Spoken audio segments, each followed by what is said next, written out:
Hello learners, welcome back on my YouTube channel. और CGPSC sports officer 2019-20 का ये 5th part, जिसमें question हम 41 to 50 क्वेश्चन देखेंगे और उसका answer with explanation. Hi, my name is Amit Verma and video start करते हैं।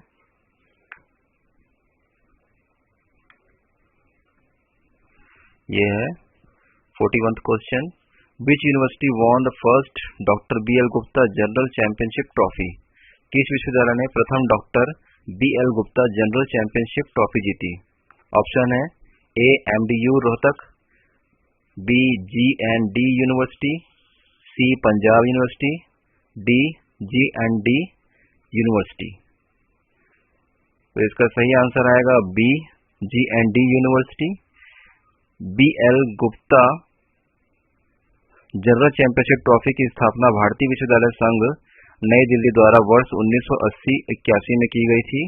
यह ट्रॉफी अंतर विश्वविद्यालय पुरुष और महिला टूर्नामेंट में उत्कृष्ट उपलब्धि के आधार पर एक विश्वविद्यालय को प्रदान की जाती है। गुरु नानक देव यूनिवर्सिटी यानी कि G&D यूनिवर्सिटी की शुरुआत हुई थी इस ट्रॉफी को जीतने की, वो पहले ही था 1980-81 में। और तब से लेकर अब तक गुरु नानक देव यूनिवर्सिटी ने 14 बार इस ट्रॉफी को जीता है, 6 बार उप विजेता रही है और 5 बार तीसरा स्थान प्राप्त किया है। ठीक है, नेक्स्ट क्वेश्चन है 42। How many feathers are there in a standard badminton shuttlecock? एक मानक बैडमिंटन शटलकॉक में कितने पंख होते हैं? ऑप्शन है A 19, B 18, C 16, D 17। तो स्टैंडर्ड शटलकॉक या बैडमिंटन शटलकॉक का बात हो रहा है। तो इसका जो शटलकॉक का वजन जो रहता है वो ये पिक्चर में देख लीजिए 4.7 4 to 5.50 ग्राम होता है। ओन्स में अगर देखेंगे तो 0.17 to 0.19 ओन्स होता है। और इसके जो पंख रहते हैं वो बतख के पंखों से बनाया जाता है, जिसमें 16 पंख होते हैं। और इसकी जो लंबाई होती है वो 62 से 70 mm होता है। ठीक है, जो ऊपर जो सर्कल बनता है फेदर्स के ऊपर में, उसका जो व्यास रहता है वो 58 से 68 mm होता है। उसी प्रकार इसका जो कॉक जो बेस रहता है उसका जो सर्कमफ्रेंस जो रहता है वो 25 से 28 mm होता है। ठीक है, नेक्स्ट क्वेश्चन है 43। विच of the following is not a gymnastic event? निम्नलिखित में से कौन सा जिम्नास्टिक खेल नहीं है? ऑप्शन है आपके पास में A balance beam, B Roman bars, C parallel bars, D uneven bars. तो ये हम लोग आर्टिस्टिक जिम्नास्टिक के बारे में बात कर रहे हैं। तो इसमें क्या नहीं होता है? तो इसका सही आंसर आएगा B Roman bars. Roman bars आपका जिम्नास्टिक में नहीं होता है।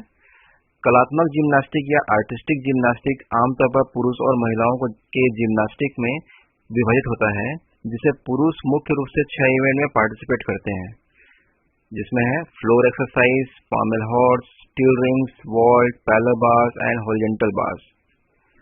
ठीक है, वहीं महिलाएं 4 इवेंट में पार्टिसिपेट करती हैं, vault, uneven bar, balance beam and floor exercise. तो इसमें कहीं पे भी दोनों ही जेंडर में रोमन बार्स इवेंट नहीं है। ठीक है, नेक्स्ट क्वेश्चन है 44। What is the measurement of volleyball court? Volleyball मैदान का माप क्या है? 8 into 8 metre, 9 into 9 metre, 9 into 18 metre, 8 into 16 metre.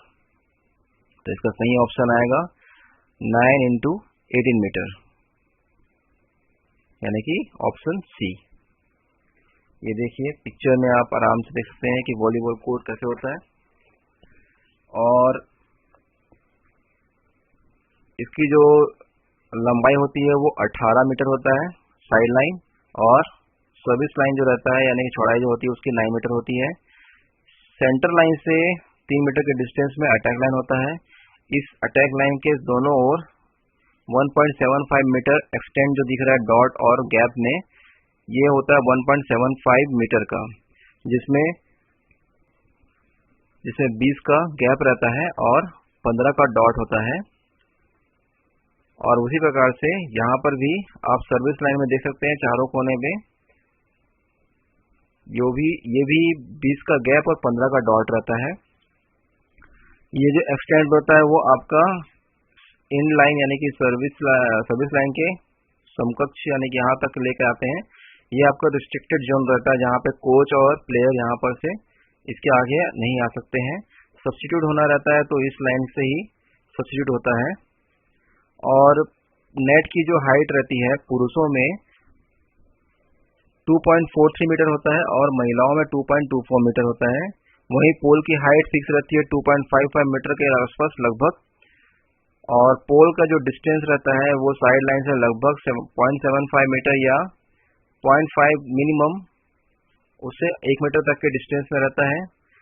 Net की जो डायमेंशन है वो आपका ऊपर जो पट्टी दिख रही है वो 7 सेंटीमीटर का होता है, नीचे जो रहता है वो 5 सेंटीमीटर का रहता है, और साइड जो रहते हैं उसमें 5-5 सेंटीमीटर का होता है। और इसमें ही आपको एंटीना दिख रहा होगा, इसका जो मेजरमेंट होता है वो 1.80 मीटर होता है, जिसमें नेट में ये 1 मीटर रहता है और 0.80 मीटर यानी कि 80 सेंटीमीटर ये नेट से ऊपर निकला हुआ होता है, जिसमें 4 स्ट्रिप रेड के और 4 स्ट्रिप व्हाइट के होते हैं। और वहीं वॉलीबॉल के बारे में बात करते हैं तो वॉलीबॉल का जो सर्कमफ्रेंस होता है वो 65 to 67 सेंटीमीटर होता है। इसका जो वेट होता है वो 260 से 280 ग्राम होता है। और एयर प्रेशर जो रहता है वॉलीबॉल में वो 0.40 से 0.45 किलोग्राम सेंटीमीटर स्क्वायर एटमॉस्फेरिक होता है। इतना है वॉलीबॉल के बारे में। नॉर्मल चीज डीपली बहुत सारी चीजें हैं इसमें। नेक्स्ट क्वेश्चन देखते हैं। How many calories one gets from 1 gram fat? 1 gram वसा से कितनी कैलोरी प्राप्त होती है? तो ऑप्शन है ए 7 ग्राम कैलोरी, बी 8 ग्राम कैलोरी, सी 9 ग्राम कैलोरीज और डी 10 ग्राम कैलोरीज। तो इसका सही आंसर आएगा सी 9 ग्राम कैलोरीज। वसा में कार्बोहाइड्रेट और प्रोटीन की तुलना में दोगुने ज्यादा अधिक कैलोरी मिलती है। जहां 1 ग्राम कार्बोहाइड्रेट और प्रोटीन लगभग 4 कैलोरी प्राप्त होती है ऊर्जा, वहीं पर 1 ग्राम वसा से लगभग 9 कैलोरी की ऊर्जा प्राप्त होती है। वसा कार्बोहाइड्रेट और प्रोटीन की तुलना में अधिक ऊर्जा संग्रहित इसलिए कर पाते हैं क्योंकि वसा को हमारे शरीर आरक्षित करके रख सकता है, जो ट्राइग्लिसराइड के रूप में एडिपोज टिश्यू से हमारे शरीर में जमा होता है ना। जब इसका हाइड्रोलाइज्ड होता है तो ये ट्राई अल्कोहल, ग्लिसरॉल और फ्री फैटी एसिड बनाती है, जिन अम्लों से यह बंधी होती है उनमें आमतौर पर लंबे कार्बन श्रृंखला पाई जाती है, जिनमें 4 से लेकर 18 कार्बन होते हैं। इस कारण से इसमें ज्यादा एनर्जी मिलती है बजाय कार्बोहाइड्रेट और प्रोटीन के। नेक्स्ट क्वेश्चन है 46। Which Indian text was written by Maharshi Patanjali? महर्षि पतंजलि द्वारा कौन सा भारतीय पाठ लिखा गया है? ऑप्शन है ए आनंद सूत्र, बी वेद सूत्र, सी योग सूत्र, डी मार्ग सूत्र। तो ये है इसका सही ऑप्शन सी योग सूत्र। योग के सिद्धांत और व्यवहार पर पतंजलि योग सूत्र 196 संस्कृत सूत्र का संग्रह है। योग सूत्र भारत में ऋषि पतंजलि द्वारा 400 एडी से पहले संकलित किया गया था। यह बहुत पुरानी परंपरा से योग के बारे में ज्ञान का संश्लेषण और व्यवस्थीकरण किया गया है। पतंजलि द्वारा कृत पतंजलि योग सूत्र मध्य युग में सबसे अधिक अनुवादित व प्रचलित संस्करण है, जिसमें लगभग भारत के 40 भाषाओं और 2 गैर भारतीय भाषाओं में अनुवादित किया गया मध्य युग समय में। ठीक है, नेक्स्ट क्वेश्चन देखते हैं 47। विच कंट्री है, ये स्पेलिंग मिस्टेक है, which country change the name of track and field to athletics? किस देश ने ट्रैक एंड फील्ड का नाम बदलकर एथलेटिक्स किया? ए इंग्लैंड, बी यूनान, सी जर्मनी, डी फ्रांस। तो इसका सही ऑप्शन आएगा ए इंग्लैंड। इंग्लैंड ने ट्रैक एंड फील्ड का नाम बदलकर एथलेटिक्स रखा था। नेक्स्ट क्वेश्चन है who was the first winner of modern Olympic game? आधुनिक ओलंपिक खेलों का प्रथम विजेता कौन था? A James Connolly, B Carl Lewis, C Mark Spitz, D Ray Ewry. तो इसका सही ऑप्शन है, सही आंसर है ए, जेम्स कॉनोली। ये ट्रिपल जंप के खिलाड़ी जेम्स कॉनोली ने 6 अप्रैल 1896 में पहले आधुनिक ओलंपिक खेल का चैंपियन होने का गौरव प्राप्त किया। ये अमेरिकी मूल के खिलाड़ी थे। 49 question, which of the following is not a waterborne disease? A, typhoid, B, HIV, C, cholera, D, dysentery. निम्नलिखित में से कौन सा जल जनित रोग नहीं है? ए, आंत्रज्वर या टाइफाइड, बी, HIV, सी, हैजा या पेचिस। तो इसका सही ऑप्शन है बी, HIV। HIV एक वायरस है जो प्रतिरक्षा प्रणाली को नुकसान पहुंचाता है। प्रतिरक्षा प्रणाली हमारे शरीर को संक्रमण से लड़ने में मदद करती है। अनुपचारित HIV CD4 नामक कोशिका को संक्रमित करती है और उसे खत्म कर देती है, जो कि T सेल नामक कोशिका का एक प्रकार का प्रतिरक्षा कोशिका का काम करता है। समय के साथ यह CD4 कोशिका को अधिक मारने लगता है, जिसमें विभिन्न प्रकार के संक्रमण और कैंसर होने की अधिक संभावना बढ़ जाती है और यह अधिक होने पर व्यक्ति की मृत्यु भी हो सकती है। Next and the last question for this video and the 15th question, 50वां क्वेश्चन है इस सीरीज का। How many water jump are there in 300 metre steeplechase run? 3000 metre steeplechase दौड़ में कितने वाटर जंप होते हैं? ऑप्शन है ए, 6, बी, 7, सी, 8, डी, 9। तो इसका सही आंसर है बी, 7। 3000 मीटर के स्टीपल चेज दौड़ में प्रत्येक लैप में 4 साधारण और 1 वाटर जंप होता है।